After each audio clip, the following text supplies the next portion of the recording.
Yeah. Okay, so 1.6a, solving other types of equations is like the big section name, but what we're going to do in section A is called solving polynomials. So we're basically kind of taking where we left off with quadratics and we're taking it a step further. Okay, most of these can be factored. So the first thing you're going to do is look at them and say, what can I take out first? You're going to factor out your greatest common factor, and then what tends to be left is something like a quadratic that can be factored a little bit further, or can be used the quadratic formula. Remember that those are called quadratic formula. It's called a quadratic formula, right? So it can only be used on something that's raised to the second power. If I had something that said like x to the third plus 2x plus 1, I can't use the quadratic formula on that, right? Because that is not quadratic, that's cubic. So just keep that in mind. Just because it has 3 terms, or even if it only had 2 terms, but one of them is there, the highest power is not squared, it's something else, you cannot use the quadratic formula on that. So this actually can be factored. We would solve this completely differently, but that's just an example. So the first thing you're going to do is look for a greatest common factor. If it has something, you're going to take it out. Then you're going to solve whatever's left in whichever method you can, which might be different. About midway through the notes today, you're going to see sometimes we get to this point where the middle term, whatever the variable on the middle term is the square root of the variable on the first term. And when that happens, we can actually solve these using substitution. So we establish a variable as that. I'll show you. And then we plug in a simple variable, we solve it, and then at the end we plug it back in for our substitution, okay? So when I get there, I'll say, remember that thing on the first slide that was a whole bunch of words you didn't understand? This is what it is, okay? We'll get there. So we start with these. So if I look at number 1, okay, and this I know happened, I think I saw it once at least already, on your test. You cannot divide both of these sides by x squared and get rid of x squared. You actually just lost roots. So you can't eliminate variables, okay? What you can do is get everything to one side. So I'd get 3x to the 4th minus 40x squared equals 0. And then I can take out a 3x squared. So by taking out, I'm dividing this by 3x squared and this by 3x squared. And I get x squared minus 3 goes into 48. 16 times both of the x's are gone.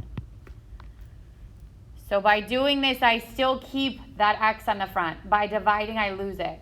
So you had a question on your test that was like x squared equals 8x or x squared equals 10x, right? And if you divided by x, you lost one of the roots. One of the roots should be 0.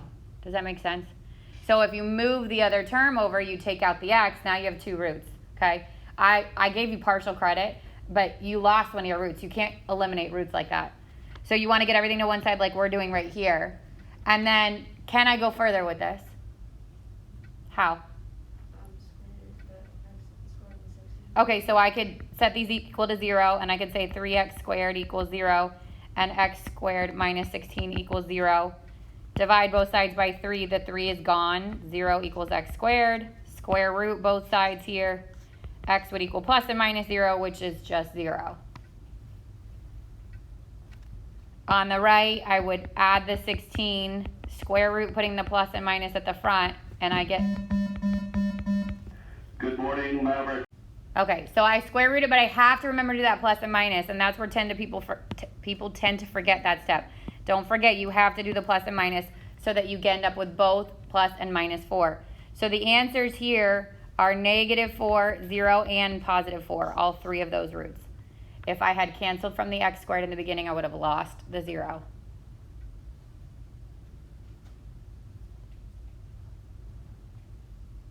Now the other way to do it from this step is continue to factor it, right? If I took 3x squared and then I factored x squared minus 16 is the difference of 2 squares, x plus 4, x minus 4. Now, good morning, Miss Lovett. I can set these each equal to 0. Do the same thing with the 3x, and I get x equals 0. Do the same thing with the x plus 4, and x equals 4. Same answers, right? So you can either continue to factor it or you can split it. You just have to remember, if you're going to do it the first way, to put that plus and minus in front of the square root, or you're going to lose the -4, okay? So what are we going to do here?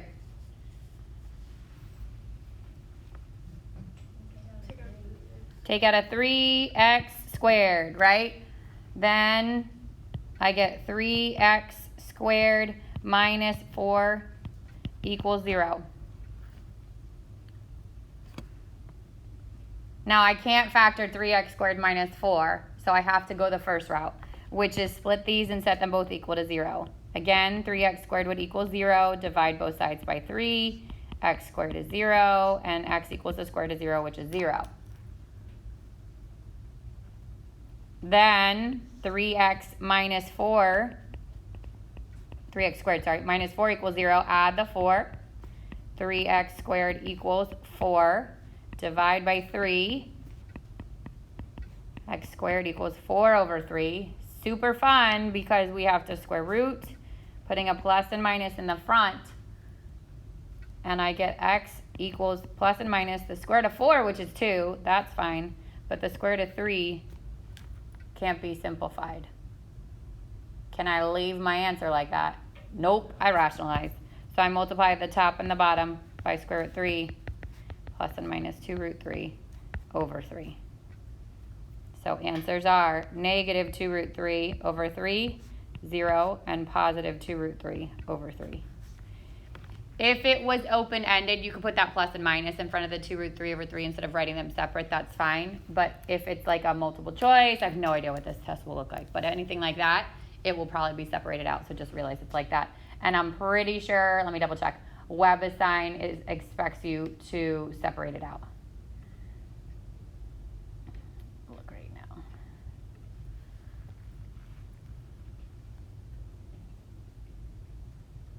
Yeah, they're separated out. Questions on that one? Okay, 3. I've got 4 terms other than my 0, right? How do we do these? Factor by grouping. Group the first 2 terms, group the second 2 terms, take out an x squared, take out a 3, x minus 3, and x squared plus 3. That is not the difference of 2 squares, so I'm going to split and solve these. On the left, I get x equals 3. On the right, I get x squared plus 3 equals 0. X squared would equal negative 3. And x would equal plus and minus the square root of negative 3, which is what? 3i. Good. Plus and minus 3i. So you're going to see i's in these answers. Yep, thank you. So then I would get negative square root 3i, positive square root 3i, 3, and you can put the I first. Either way, as long as you make sure that that square root is not over the I. So either of these are fine.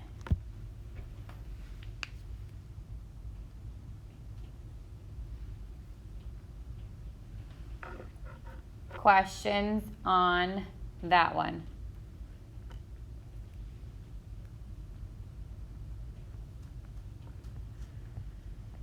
All right, 4.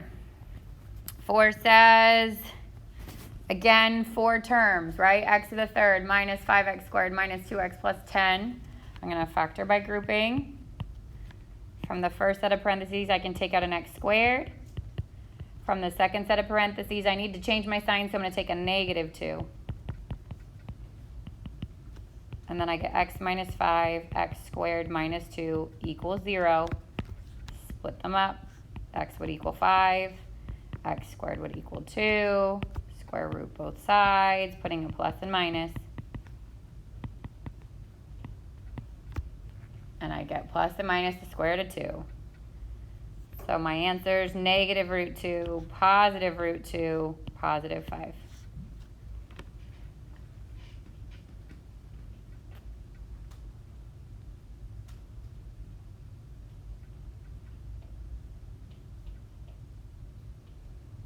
Questions on those?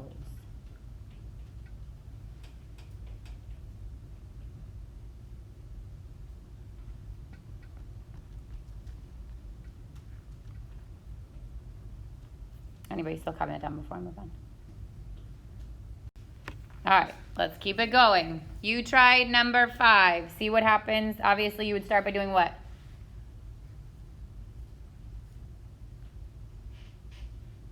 What are all 3 of those numbers divisible by?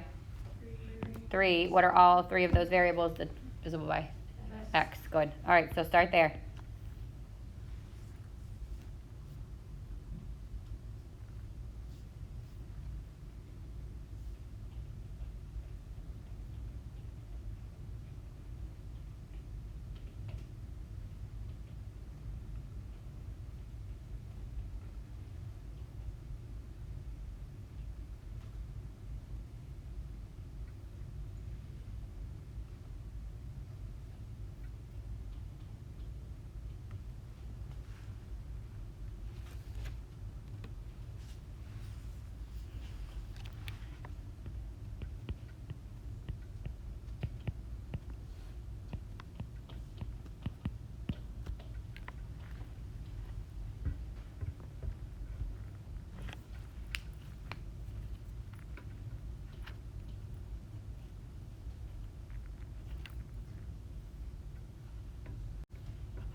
So when you get to this step, right, this is quadratic, which means I've got options, right? I can use any of the methods that we used in the last chapter to solve this, right? I could actually use the quadratic formula. I could factor it if it's factorable. I could use complete the square if you're missing that. There's all the things you could do, right? My advice is to check and see if it's factorable first. So when there's a number on the front, I know you can do trial and error, but you might lose your mind trying to do trial and error on something that's not factorable. So my advice is try the first and last. If I multiply 2 times a negative 18, I get negative 36. Then work through the factors of negative 36 that sum to negative 9 and see if you have a pair. If you don't, you're done and you have to use quadratic formula. If you're not, then you can continue to factor. Does that make sense? So are there factors of negative 36 that sum to negative 9? What are they? Good. 3 and negative 12. So now I'm going to substitute that in for the middle term. 2x squared plus 3x minus 12x minus 18. And then I'm going to factor by grouping with a darker color. So the 3x is still on the front over here. From the first one, I can take out an x, 2x plus 3. Second one, I can take out a negative 6 because I need the sign change, 2x plus 3. And then there's my 2x plus 3 and x minus 6. Again, you could have gotten that by doing the trial and error. It's just going to take you, you're going to get stuck if it's not factorable. So now from here, I'm going to set each of these equal to 0. And I end up dividing by 3. X would be 0. Subtracting the 3, dividing by 2, and x would be negative 3 halves. And then adding the 6, and x would be 6. So I have 3 roots this time, negative 3 halves, 0, and 6. I will tell you I tend to put them in order from least to greatest, but WebAssign will take them in any order, so don't stress about that too much. If it comes time for your test and this is an open-ended question that you're typing in, then I'll ask you to put it in order if I need it in order. If it's just one like yesterday where you had to leave it on your answer sheet, then it could be in any order.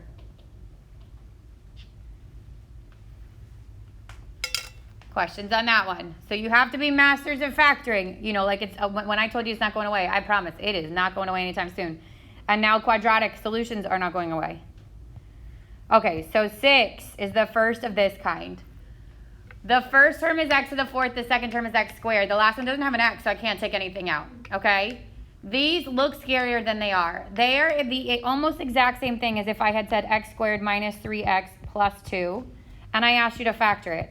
You would have put an x here and an x here, and you'd be looking for the factors of positive 2 that sum to negative 3, which are what?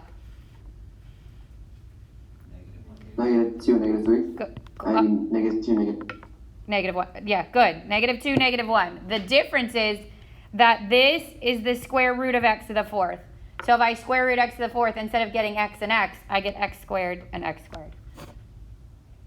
So if this term is to the 4th and this is to the 2nd, you factor it just like you normally do, except that first term is x squared instead of x to the 1st.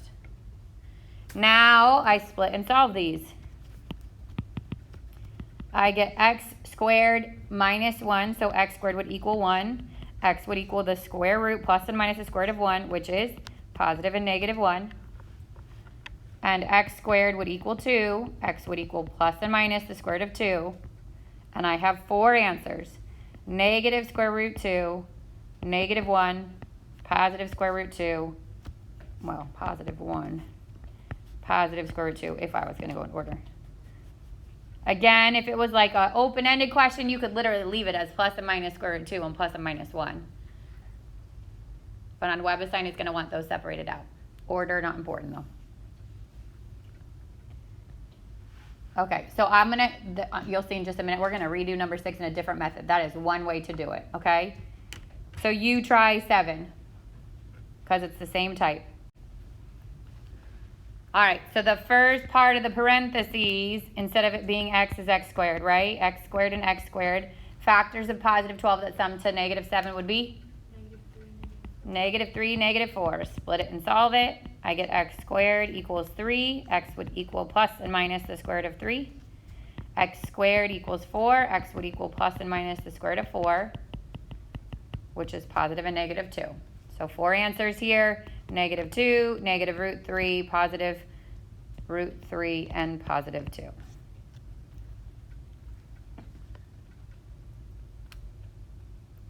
Everybody good? Yeah?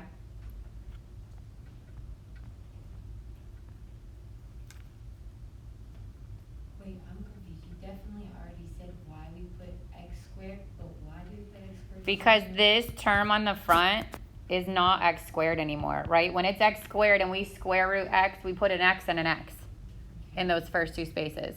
Now it's x to the 4th. So the square root of x to the 4th is x squared and x squared. Okay. Does that make sense? Okay.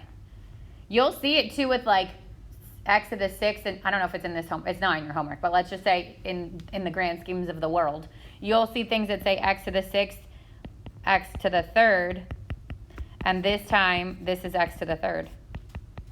Because when we square root exponents, we would divide it. So then that would give you the same answer, right? Yeah. And if you're unsure, remember you could always take and FOIL this back out to make sure it equals your initial question, and it should. Okay.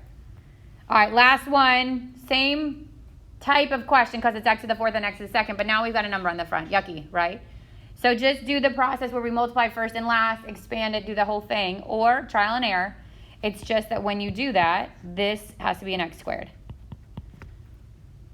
How many of you would do first and last on this one? Okay, how many would do trial and error? All right, we'll do first. Sorry, you got outnumbered, Edward. We're going to do first and last. 9 times 4, which is 36. Factors of 36 that sum to 37.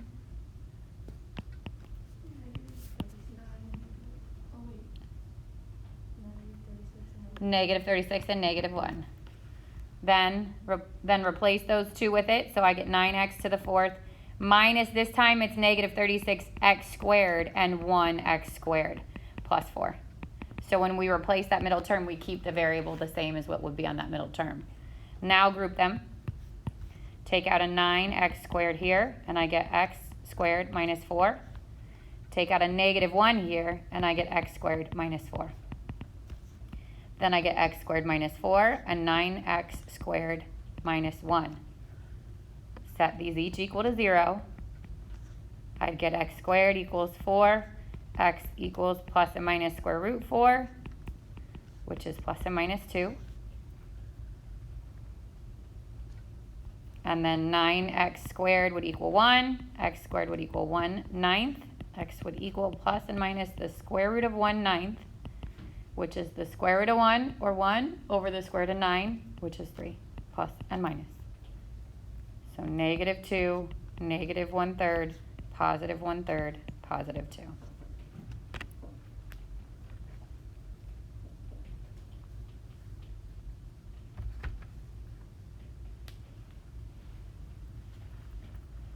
Questions on those? Everybody good? Yeah, we're awake? Because it's about to get even more fun. Yeah. If it's a written in, absolutely. Yeah, WebAssign wants them separated out. If it was short answer, I would have you separated out. But if it's a write-in, you totally. So I don't know if you heard her from home, but the question was, can we just write the plus and minus? And the answer there is absolutely. Yeah, if it's just an open-ended.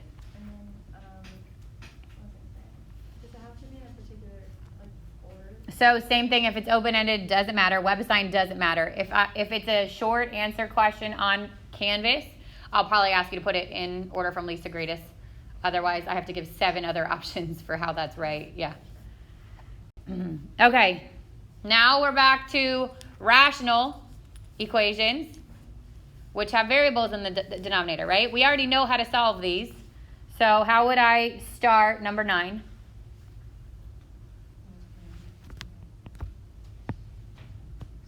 Good. Multiply everything times x squared.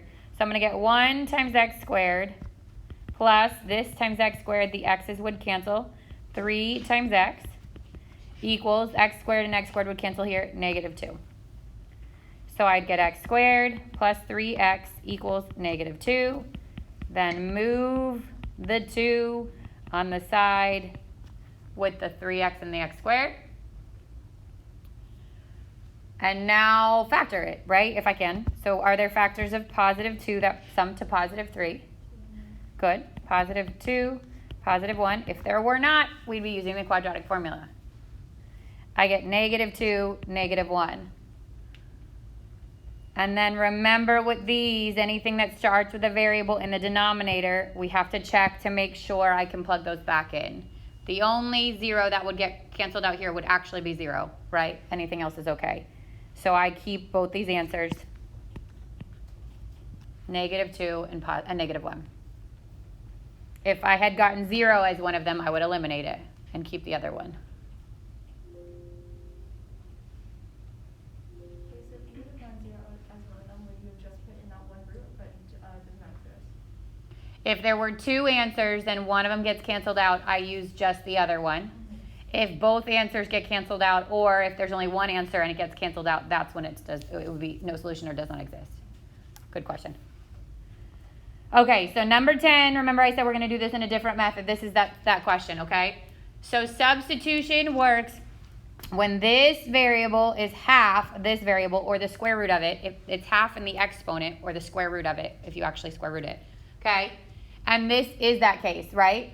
So what I can do is I can say, I'm going to make x squared, whatever the middle term is, I'm going to substitute another variable in for that, okay? So let's say I say a equals x squared. So I am replacing x squared with a new variable. We're going to call it a, but you can literally call it whatever variable you want. Just avoid x, because that's confusing, okay? Now, so that middle term is going to be -3a plus 2 equals 0. And then this is the same thing as x squared squared, right? So that becomes a squared. We said take x squared, replace it with a. So the middle term gets your single variable. The first term gets your squared variable. Now, solve it by factoring. So x minus 2, x minus 1.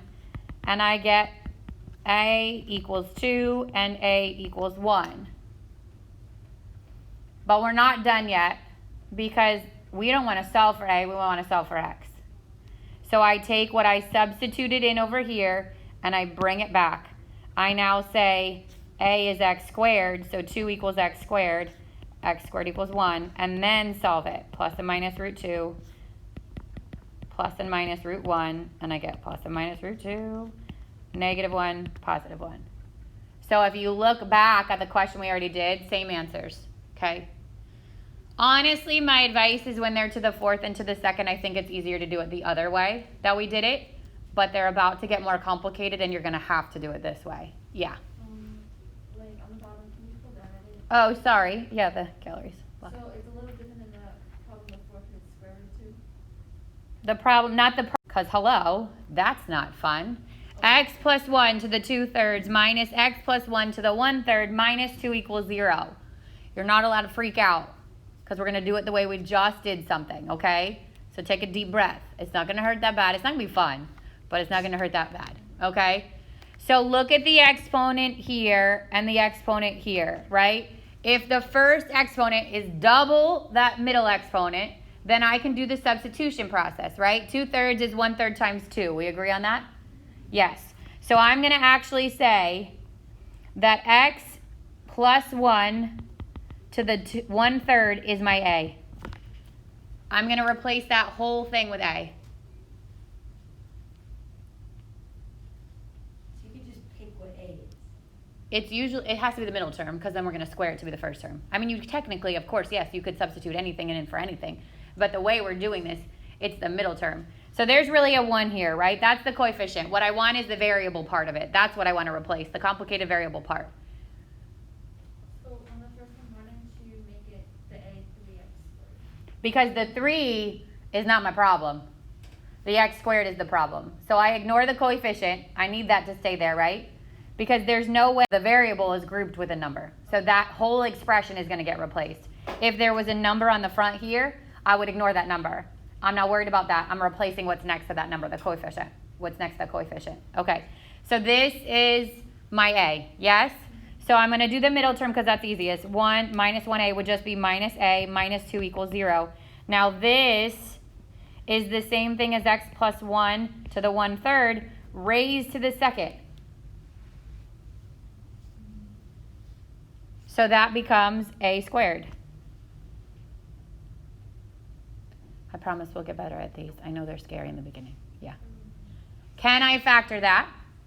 Yep, this is a minus 2, a plus 1. Set them each equal to 0. A equals 2, a equals negative 1. Now don't forget, I'm not solving for a. And that's where the mistake gets made on these questions. I now have to substitute what we said a equals back in for a. 2 equals x plus 1 to the 1/3 and x plus 1 to the 1/3 equals negative 1.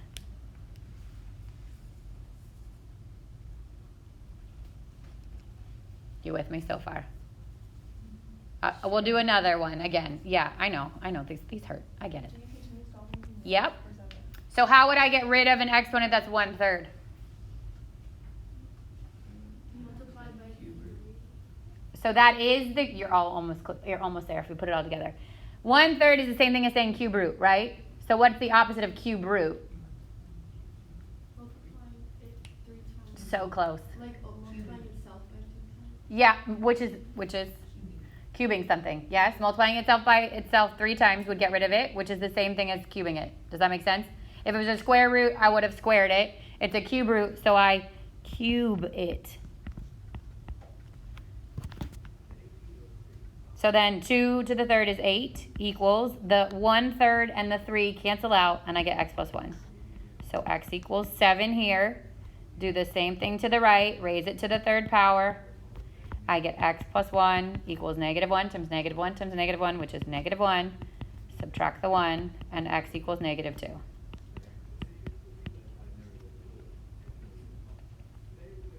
Now, with all the extra time you have at the end of your test, you could take that number and plug it back in.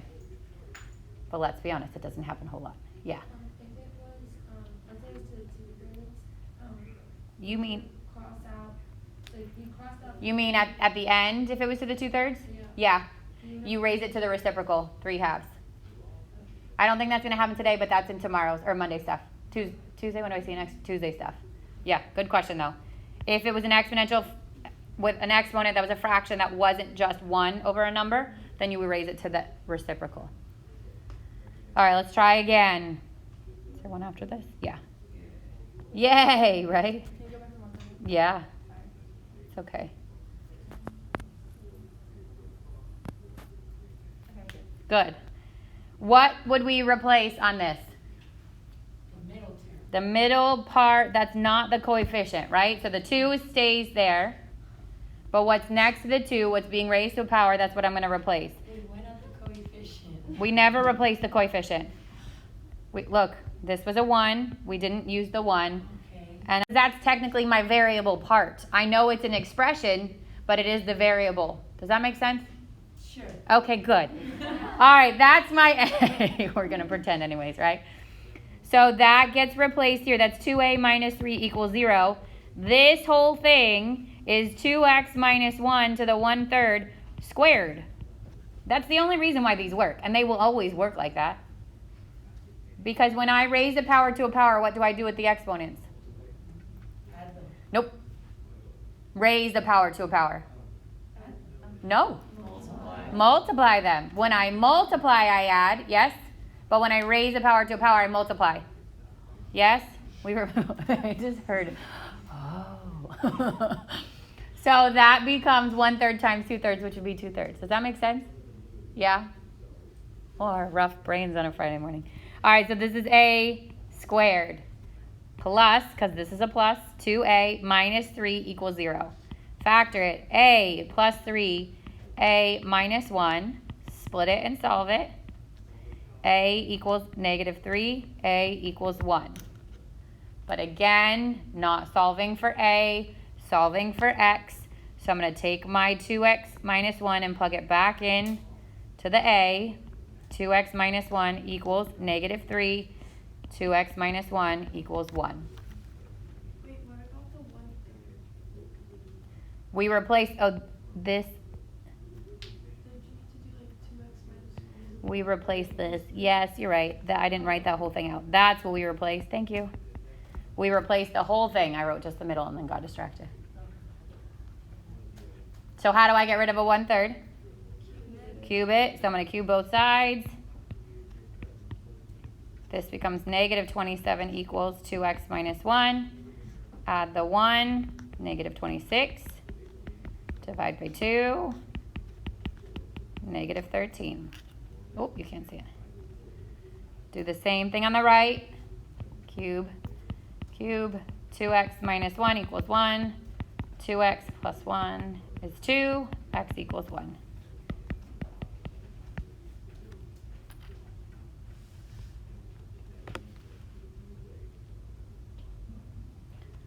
So again, I know it looks scary, but I promise that process is the same every time.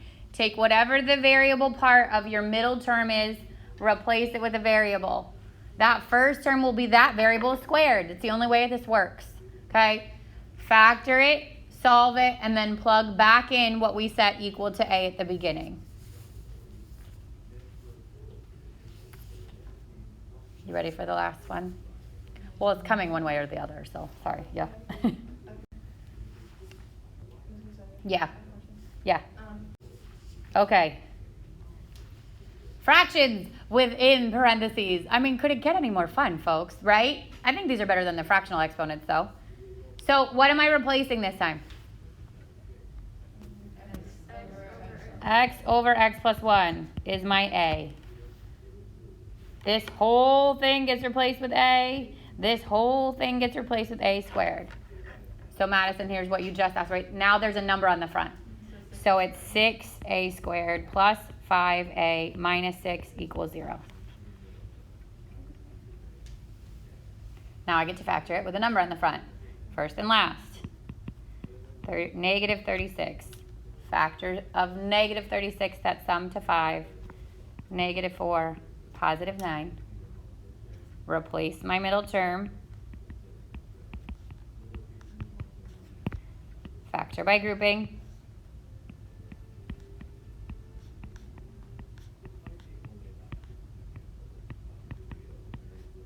I get 3a minus 2, 2a plus 3. Set each equal to 0. But that's my a, not my x.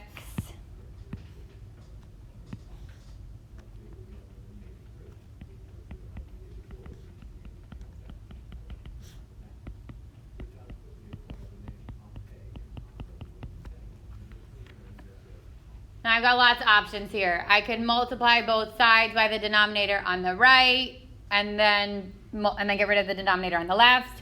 Or in my opinion, the easiest thing to do is just cross multiply. If there's only one fraction on either side of the equal sign, I think it's easier to cross multiply. So this would be 2 times x plus 1 equals 3x.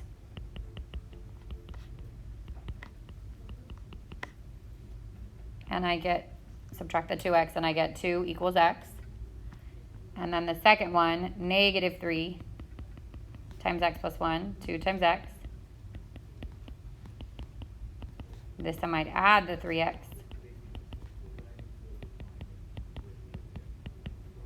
Negative 3/5.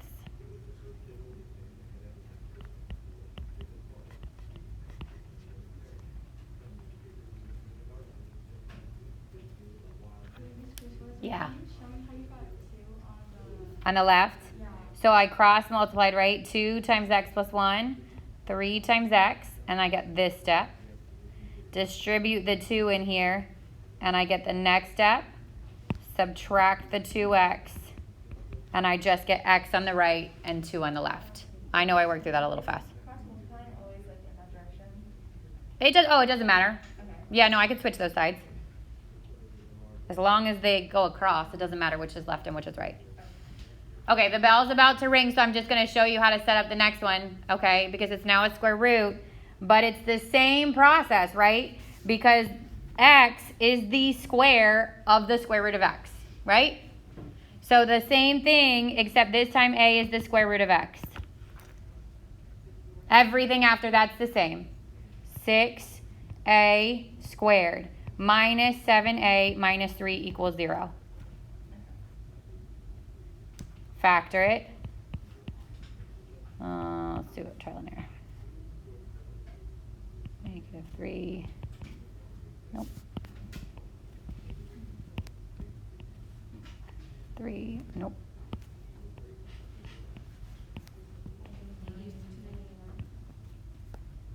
Did I do that wrong? Negative 9. There, right? That's 2a minus 9a. That's negative 2a. Yep. Solve it.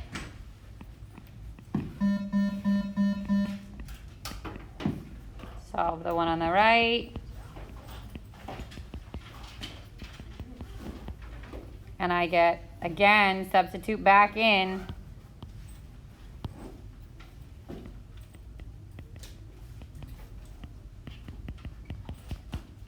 And then this time I square.